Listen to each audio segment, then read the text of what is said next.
नारायण नारायण। आदरणीय भाइयों और बहनों, आप सभी में विराजित उस सर्वशक्तिमान परमेश्वर को मेरा शत शत नमन। आज हनुमान जयंती। आप सभी को हनुमान जयंती की ढेर सारी शुभकामनाएं। एक बहुत ही सुंदर और सशक्त बात है जो हम हनुमान जी से सीख सकते हैं, वो ये कि बिना किसी अपेक्षा के सेवा करने से व्यक्ति सिर्फ भक्ति नहीं, भगवान भी बन सकता है। राम कथा में श्री हनुमान जी के चरित्र से हम जीवन के हर सूत्र को हासिल कर सकते हैं, जैसे वीरता, साहस, सेवा भाव, स्वामी भक्ति, विनम्रता, कृतज्ञता, नेतृत्व और निर्णय क्षमता आदि। हनुमान जी के गुणों को अपने भीतर उतार कर हम सफलता के मार्ग पर अग्रसर हो सकते हैं। और सबसे ऊंचा गुण है वो है सेवा भाव का। अब बात करते हैं आज की। जो प्रसंग मैं आपसे शेयर करने जा रही हूं, पिछले दिनों एक बहुत ही पुरानी कल्याण मासिक पत्रिका मेरे हाथ लगी, उसमें छपा था। प्रसंग कुछ इस प्रकार का था, जिसकी लेखिका थी राधिका। राधिका लिखती है कि बरसों पुरानी बात है, हमारे पड़ोस में एक महिला रहा करती थी, निम्न मध्यम वर्गीय।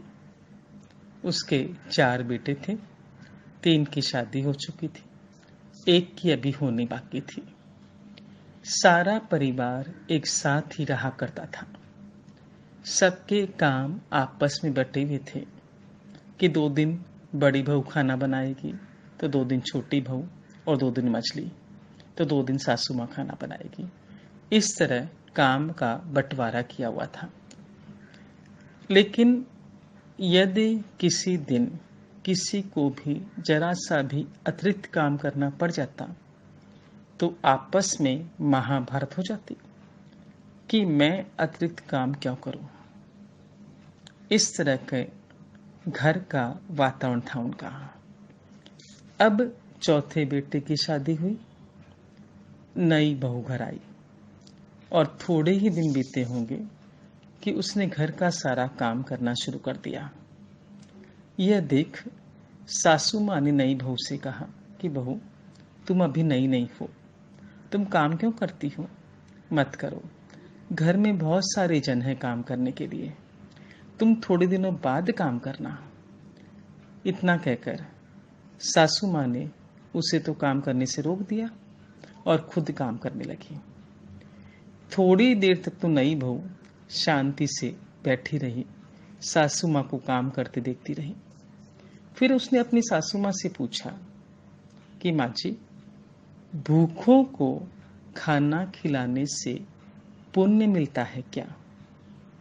माँ जी का जवाब था कि हाँ बहू, बहुत ही पुण्य मिलता है। खाना खिलाना ये तो सबसे बड़ा पुण्य का काम है। तब नई बहू झट बोल पड़ी कि माँ जी, फिर तो मुझे ही सारा खाना बनाने दीजिए, ये तो बड़ा ही पुण्य का काम है, मैं ही करूँगी और पुण्य कमाऊंगी, आप मुझे मत रोकिए।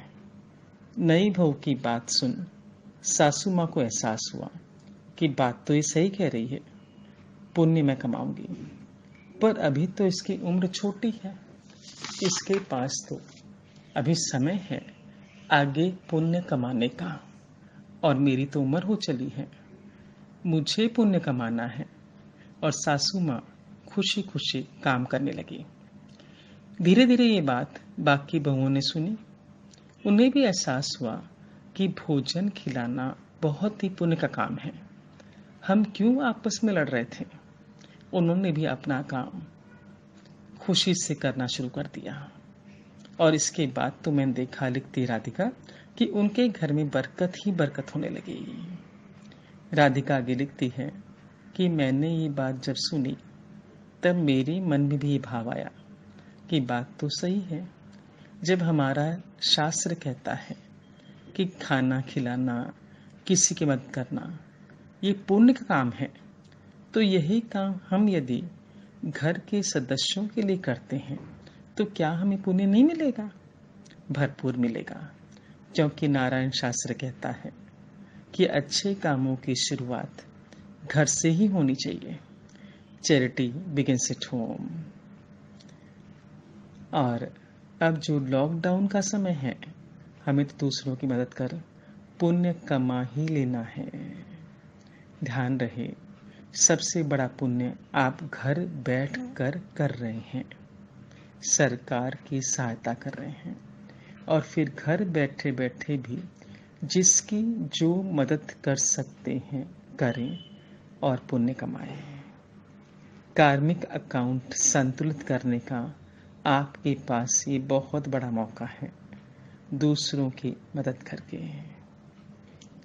एक और प्रसंग की चर्चा यहाँ पर करना चाहूंगी जो मेरे दिल को छू गया।